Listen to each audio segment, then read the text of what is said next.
da obra de William Shakespeare, Romeu e Julieta.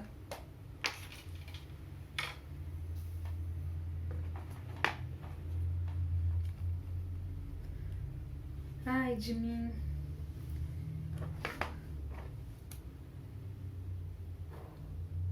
Está falando? Oh, fala ainda, anjo luminoso, porque esta noite apareces tão resplandecente sobre minha cabeça, como um alado mensageiro do céu diante dos olhos enlevados e maravilhados dos mortais que se inclinam para trás para contemplá-la, quando ele galga as nuvens preguiçosas e navega no seio do ar.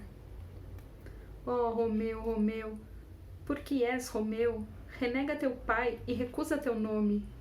Ou, se não desejares, jura-me somente que me amas, e não mais serei uma Capuleto. Continuarei a ouvi-la, ou vou falar-lhe agora? Somente teu nome é meu inimigo. Tu és tu mesmo, sejas ou não um Montecchio. Que é um Montecchio? Não é mão, nem pé, nem braço, nem rosto, nem outra parte qualquer pertencente a um homem. Oh, seu outro nome! Que há em um nome? O que chamamos de rosa? Se tivesse outro nome, exalaria o mesmo perfume tão agradável. E assim, Romeu, se não se chamasse Romeu, preservaria essa cara, perfeição que possuem sem o título. Romeu, despoja-te de teu nome, e em troca de teu nome, que não faz parte de ti, toma-me toda, inteira. Tomo-te a palavra, chama-me apenas amor, e serei de novo batizado. Daqui para diante, jamais serei Romeu. Que homem és tu? Assim, oculto pela noite, que surpreendes de tal modo meus segredos? Com um nome, não sei como falar-te. Quem sou? Meu nome, santa adorada, é odioso para mim mesmo, porque é teu inimigo. E se eu tivesse escrito, teria despedaçado a palavra. Meus ouvidos não beberam 100 palavras ainda dessa língua, mas eu reconheço o som. Não és Romeu? Não és um Montecchio? Nenhum, nem outro, formosa donzela, se os dois te desagradam.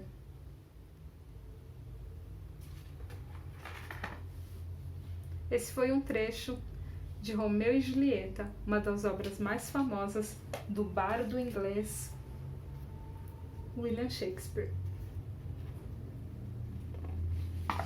Oi, eu sou Sarita, sou bibliotecária, contadora de histórias e apaixonada por Shakespeare. Uma das muitas técnicas de contar uma história é o teatro de sombras, que é o que vocês viram agora no vídeo. Mas eu não quis contar uma história usando essa técnica. Como vocês estão falando sobre Shakespeare, eu optei por escolher um trechinho da obra dele e encená-la através do teatro de sombras. Eu escolhi o livro Romeu e Julieta e escolhi uma cena do segundo ato, a cena 2 do segundo ato. Eu separei um trechinho dessa cena para mostrar para vocês a técnica do teatro de sombras. E o teatro de sombras é uma técnica muito simples. Você precisa só de uma caixa de papelão, um papel branco e uma lanterna. E aí você faz os seus personagens usando um papel cartão, um papel color set, enfim. Um papel um pouquinho mais grosso que você possa cortar os seus personagens e para poder fazer o teatro de sombras. Então, eu vou mostrar para vocês rapidamente o material que eu utilizei. Começar pela caixa. É uma caixa bem simples, ó, de papelão, como vocês podem ver. E aí eu cortei aqui, ó, uma parte da caixa, colei o papel de seda branco. Aí eu enfeitei e aí isso fica por conta de vocês. E depois, feito isso, eu tive que fazer os personagens da minha história. Então, eu cortei os personagens num papel color set preto, como vocês podem ver aqui, e grudei com uma fita adesiva num palitinho para poder manipular os personagens durante a contação de história. E para projetar essa imagem, é ideal que esteja num ambiente um pouquinho mais escuro, eu usei uma lanterna comum. Você pode usar até mesmo a lanterna do seu celular. Uma coisa importante quando a gente vai contar uma história é se apropriar dessa história. Então, se você fica inseguro, se você não conhece bem a história que você está contando, a sua contação de história, a sua representação dessa história provavelmente vai ficar falha. Quando eu escolho o Teatro de Sombras para mostrar a obra de Shakespeare, por que eu escolhi uma cena, representar uma cena e não contar a história dessa cena? Justamente pela dificuldade que é manusear o Teatro de Sombras. O Teatro de Sombras ele é fácil de fazer, mas ele é difícil de manusear, porque você precisa ter em mente quem são os personagens da obra, como você vai representar esses personagens através das sombras. O Teatro de Sombras original, ele normalmente não tem fala. Você representa toda a ação da sua história só com os personagens e uma música suave ao fundo. Aqui ia ficar um pouquinho difícil fazer isso, principalmente porque a gente está fazendo isso através de um vídeo e não pessoalmente. E algumas técnicas, elas de contação de história, elas dão muito mais resultados e são muito mais positivas quando a gente faz elas no presencial. Porque assim, o contador de história e o ouvinte, eles trocam melhor essa informação. Então essa troca, ela é sempre muito bem-vinda numa contação de histórias, ela é bem-vinda no teatro, porque quando você está lá atuando ao vivo, você sabe exatamente se seu público está ou não gostando do que você está fazendo. E aí você pode adaptar, transformar o seu momento, a sua apresentação, conforme aquele público. Existem muitas formas de se contar uma história, e Shakespeare é a maior prova disso. O dramaturgo inglês, ele escrevia para o teatro. No entanto, suas obras são imortais e você pode encontrar obras de Shakespeare adaptadas ou mesmo referências a elas em diversas linguagens. Você pode encontrar referências das obras de Shakespeare no cinema, no próprio teatro, na literatura, em gibis, histórias em quadrinhos. Você pode encontrar obras de Shakespeare em desenho animado, em músicas, enfim, várias formas de arte tem Shakespeare como referência. E por isso que é tão fácil, digamos assim, trabalhar com as obras de Shakespeare, porque você pode adaptá-las a qualquer forma, e nesse caso eu usei o Teatro de Sombras, mas você pode usar qualquer técnica para contar uma história, afinal Shakespeare é múltiplo. E eu, como uma grande fã de Shakespeare, não podia deixar de contar para vocês algumas curiosidades a respeito dele. Shakespeare nasceu no dia 23 de abril de 1564 e morreu também no dia 23 de abril, porém no ano de 1616. Shakespeare, ele nasceu e faleceu na cidade de Stratford-upon-Avon, na Inglaterra. E existem muitas histórias a respeito de Shakespeare. Dizem que Shakespeare nunca existiu, que é um personagem criado por algum dramaturgo da época que não queria mostrar a sua verdadeira face e, portanto, usou aí um pseudônimo. Tem ainda pessoas que acreditam que era um grupo de escritores, um grupo de dramaturgos que escreviam essas peças e, como não podiam assinar como um grupo, eles escolheram um nome fictício, no caso William Shakespeare. Enfim, existem várias especulações a respeito de Shakespeare, se ele realmente existiu ou não, e existem pessoas dedicadas a estudar e a provar a existência do Shakespeare, da mesma forma que existem pesquisadores dedicados a provar que ele nunca existiu e que ele é também um personagem. Bom, não importa muito isso nesse momento, porque a verdade é que Shakespeare imortalizou diversos personagens. Romeu e Julieta, por exemplo, não foi escrito originalmente por Shakespeare, mas quando alguém fala sobre Romeu e Julieta, é quase impossível não associar Romeu e Julieta a Shakespeare. Na verdade, o autor original de Romeu e Julieta era um italiano e os folhetos, com a história de Romeu e Julieta chegaram às mãos de Shakespeare e ele então resolveu dar ali o toque dele e transformar essa obra numa peça de teatro. E claro que ao fazer isso ele criou outros personagens, criou outros cenários e outras situações que não existiam na obra original e fez com que a obra se tornasse o clássico que é hoje e, portanto, é quase impossível não associá-la ao Shakespeare. Em relação a toda essa a esse mistério que existe em torno de Shakespeare, será que ele realmente existiu? Será que ele é um personagem? Enfim, Shakespeare deixou uns versos, um tipo de uma maldição para ser colocado na inscrição de seu túmulo.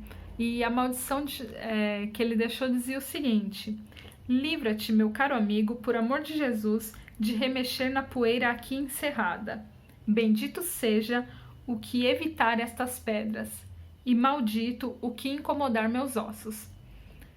Sendo assim, por conta dessa maldição, ninguém nunca teve a curiosidade de abrir o túmulo de Shakespeare. O túmulo, né, os restos mortais de Shakespeare, estão enterrados no cemitério da igreja de Holy Trinity em Stratford-upon-Avon. Se não me engano, é esse o nome da igreja. Porém, alguns arqueólogos, uns anos atrás, decidiram passar uma espécie de scanner por cima do túmulo para tentar ver os restos mortais de Shakespeare. E eles notaram uma coisa estranha, tinha lá o esqueleto, mas na onde estaria o crânio era uma coisa meio um pouco diferente, eles acreditam que seja uma pedra. Mas os responsáveis pelo local, pela igreja, pelo cemitério, não permitiram que eles abrissem o túmulo para ver se de fato era uma pedra. Então tem aí mais um mistério em torno do Shakespeare, que ninguém sabe se realmente alguém roubou o crânio dele do túmulo e colocou uma pedra no lugar. Então é mais um mistério que envolve aí a existência desse grande dramaturgo inglês. Outras curiosidades sobre Shakespeare é que provavelmente a gente está escrevendo o nome dele errado.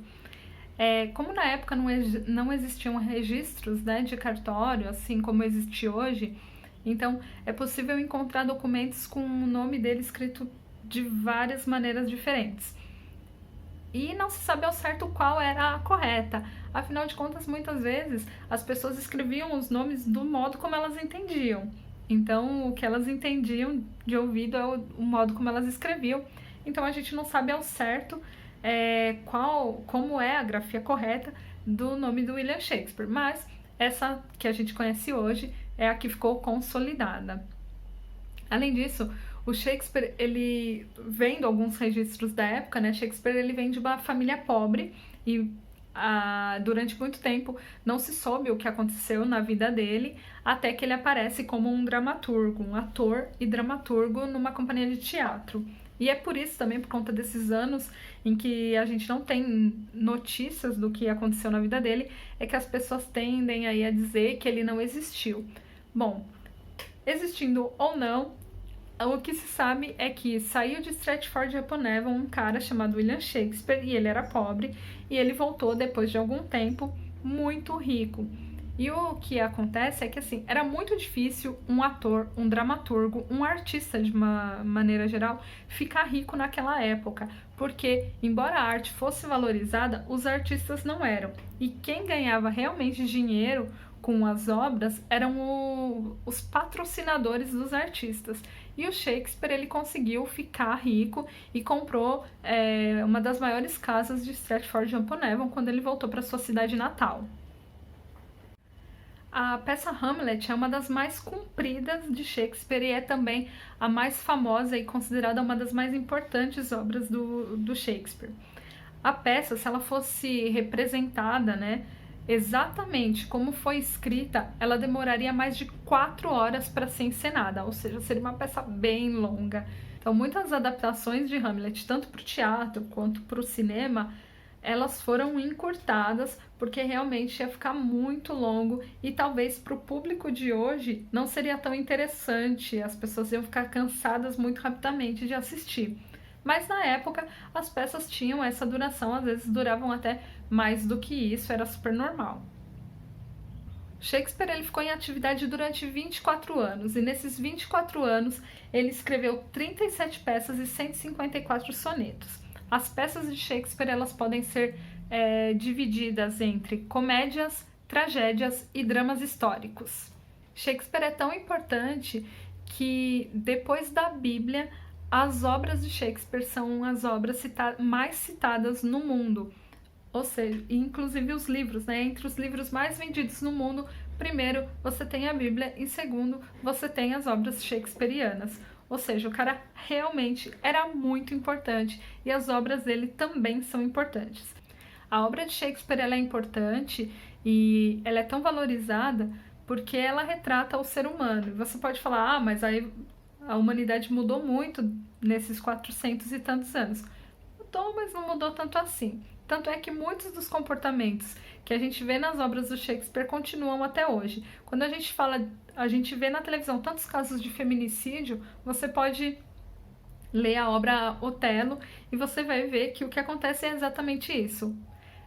Outras obras também que retratam coisas muito parecidas com o que acontece hoje é a ganância, que está presente em várias obras, como por exemplo em Macbeth, Hamlet, e como o poder é capaz de destruir princípios e distorcer fatos e o que as pessoas são capazes de fazer para chegar ao poder. Mentiras, assassinatos, enfim, várias coisas realmente cruéis. E a gente, fazendo um estudo e uma análise, a gente percebe que a sociedade não mudou tanto assim, porque ainda tem pessoas capazes de fazer tudo isso para chegarem ao poder. Outra coisa importante é que nas obras de Shakespeare, principalmente nas tragédias, a gente vê que as mulheres são sempre colocadas como seres submissos, sem muita voz ativa. E quando as mulheres têm voz ativa, que é justamente nas comédias shakespearianas, como A Megera Domada, Muito Barulho por Nada, as mulheres fortes, destemidas, à frente do seu tempo, quase sempre são representadas como malucas, chatas, megeras, até o próprio nome da peça, né? A Megera Domada. Então, toda essa questão do machismo que está tão presente na obra shakespeariana ainda é um assunto super atual. Ou seja, a humanidade evoluiu, mas não evoluiu tanto assim. E talvez por isso seja tão importante a gente conhecer as obras de Shakespeare, entender essas obras e perceber as mudanças que existiram na sociedade, o que mudou, o que permanece, e através disso poder estudar melhor a evolução social, as relações sociais. Então, quando a gente fala de Shakespeare e quando a gente fala de teatro, a gente não está falando só de entretenimento, mas também de reflexões e aprendizado e conhecimento que a gente vai levar para toda a vida. Então é isso, eu espero que vocês tenham gostado dessa nossa conversa rápida sobre o Shakespeare. Espero que em breve a gente possa se encontrar pessoalmente para falar um pouco mais sobre ele. E muito obrigada às professoras da Escola Casimiro da Rocha, em especial a Gilmara, por ter feito o convite para eu participar. Fico muito feliz que vocês estejam estudando a obra do Shakespeare, porque, como eu disse, sou apaixonada pela obra dele e sempre que alguém estuda a obra dele eu fico muito feliz. Então, muito obrigada pelo convite, muito obrigada por me assistirem e até breve. Tchau!